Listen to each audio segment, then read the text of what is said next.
എല്ലാവർക്കും എൻ്റെ വീഡിയോയിലേക്ക് സ്വാഗതം. ഇന്ന് നമ്മൾ ഉണ്ടാക്കാൻ പോകുന്ന ഉപ്പുമാവാണ്. നമ്മളിപ്പം യൂറോപ്പിലാണ് ഉള്ളത്. ഇവിടെ ഉപ്പുമാവെന്ന് പറഞ്ഞാൽ ബിദ്രോങ്ക എന്ന് പറഞ്ഞ സൂപ്പർ മാർക്കറ്റിൽ കിട്ടും, പിന്നെ പല മാർക്കറ്റിലും കിട്ടും. പക്ഷേ ഇത് കണ്ടു കഴിഞ്ഞാൽ നമുക്ക് മനസ്സിലാവില്ല. ഇവിടുത്തെ ലാംഗ്വേജിൽ എഴുതിയിരിക്കുന്നുണ്ട്. നമ്മൾ ഗൂഗിൾ ട്രാൻസ്ലേറ്റർ ഇട്ടിട്ട് ചെക്ക് ചെയ്തിട്ട് വായിക്കുക. ഇവിടുത്തെ ഉപ്പുമാവെന്ന് പറഞ്ഞാൽ ഒരു 1/2 കിലോ അടുത്തുള്ള പാക്കറ്റാണ്, ചെറിയൊരു പാക്കറ്റാണ്.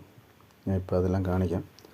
ഇതിന് ചേർക്കേണ്ട സാധനങ്ങൾ: ഉപ്പുമാവിന് ഇഞ്ചി, വെളുത്തുള്ളി, പച്ചമുളക്, കരിവേപ്പില ഉണ്ട്, കരിവേപ്പില, ക്യാരറ്റ്, കടുക്. ഇതാണ് ഉപ്പുമാവ്. ഇവിടെ കിട്ടുന്ന ഉപ്പുമാവ് ഇതാണ്. പോളണ്ടിലാണ് നമ്മളുള്ളത്. ഇവിടെ കിട്ടുന്ന ഉപ്പുമാവ് ഇതാണ്. പിന്നെ മഞ്ഞൾപ്പൊടി, ഉപ്പ്, ഇത്ര സാധനമാണ് നമുക്ക് വേണ്ടത്. പിന്നെ അതിൻ്റെ കടുക്, ഇതാണ് കടുക്. അപ്പോൾ നമ്മൾ ആദ്യമായിട്ട് ചെയ്യേണ്ടത് ഉപ്പുമാവിൻ്റെ പൊടി ഒന്ന്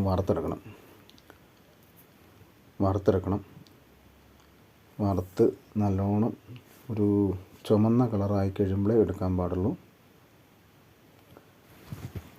ഇളക്കി നിൽക്കണം ചെറു തീയിൽ. ഒത്തിരി കൂട്ടി വെക്കാൻ പാടില്ല. തീ കൂട്ടി വെച്ചത് കരിഞ്ഞു പോകും. ഇത് ഇളക്കിക്കൊണ്ടിരിക്കണം. ഒരു ചുമന്ന കളർ ജസ്റ്റ് വരുന്നിടം വരെ, ഒത്തിരി ചുമക്കാൻ പാടില്ല. ഇതിനകത്ത് നോക്കിക്കൊള്ളുക. ആ ഒരു കളർ വരുമ്പോൾ എടുത്തുകൊള്ളുക. ചെറിയ ചുവപ്പ് വരുമ്പോൾ എടുത്തുകൊള്ളുക. ഈ ചുവപ്പ് വരുന്നത് ശ്രദ്ധിച്ചോളാം ഞങ്ങൾ. അതായത് ഉണ്ടോ, കരിഞ്ഞു പോകല്. ഇളക്കിയില്ലെങ്കിൽ കരിഞ്ഞു പോകും.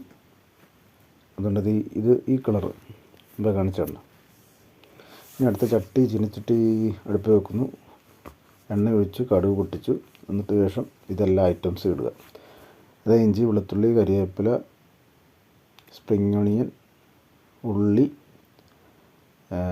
പച്ചമുളക്, ക്യാരറ്റ്, ഇതെല്ലാം ഇടുക. അപ്പോൾ ഇതൊന്ന് വഴറ്റി ഒരു ആവറേജ് മൂത്ത് കഴിയുമ്പോൾ അണ്ടിപ്പരിപ്പോ അല്ലെങ്കിൽ മുന്തിരിയോ അതൊക്കെ ഓപ്ഷനിലാണ്. നിങ്ങൾക്ക് ഇഷ്ടമുണ്ടെങ്കിൽ ഇടാം, അല്ലെങ്കിൽ ഇടാതിരിക്കുക, നിങ്ങൾക്ക് ഇഷ്ടം. പിന്നെ ഉപ്പ് എപ്പോഴും ഇച്ചിരി കൂടുതലായിരിക്കണം. മഞ്ഞൾപ്പൊടിയും ഇച്ചിരി കൂട്ടിയേ ഇടാവുള്ളൂ.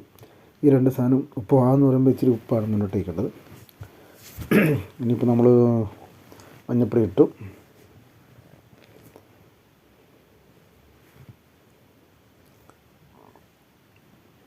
എത്ര നമ്മൾ ഉപ്പുമാവ് എടുക്കുന്നു ഗ്ലാസ്സിൽ, ഇനി തക്കാളി ഇട്ടു. എത്ര നമ്മൾ ഗ്ലാസ്സിൽ ഉപ്പുമാവ് എടുക്കുന്നു, ഒരു അളവ് എടുക്കുക ഗ്ലാസ്സിൽ. അതിനനുസരിച്ചിട്ട് വെള്ളം, എത്രയാണ് നമ്മൾ ഉപ്പുമാവ് എടുത്തോ അത്രയും തന്നെ വെള്ളം. അതാണ് ഇതിൻ്റെ കണക്ക്. ഒന്നിക്കൊന്നിന് വെള്ളമൊന്നും വേണ്ട. അല്ല വെള്ളം കൂടിയാൽ ഇത് കുഴഞ്ഞു പോകും. പിന്നെ നമുക്ക് ഉപ്പുമാവ് റെഡിയാകത്തില്ല. ഉപ്പുമാവ് ഇടുന്നതനുസരിച്ച് ഇളകി കൊടുത്തുകൊണ്ടിരിക്കണം. തീ കുറച്ചിട്ടേ വെക്കാവുള്ളൂ. ഇപ്പോഴത്തെ കാണിക്കുന്ന കണ്ടോണം. നമ്മളെടുത്തതെന്ന് പറഞ്ഞാൽ 1 ഗ്ലാസ് ഉപ്പുമാവാണ്. അതിന് 1 ഗ്ലാസ് വെള്ളം കറക്റ്റ് കിട്ടി. അപ്പം നമ്മുടെ സബ്സ്ക്രൈബ് ചെയ്യുക, ചാനൽ സപ്പോർട്ട് ചെയ്യുക. Thank you.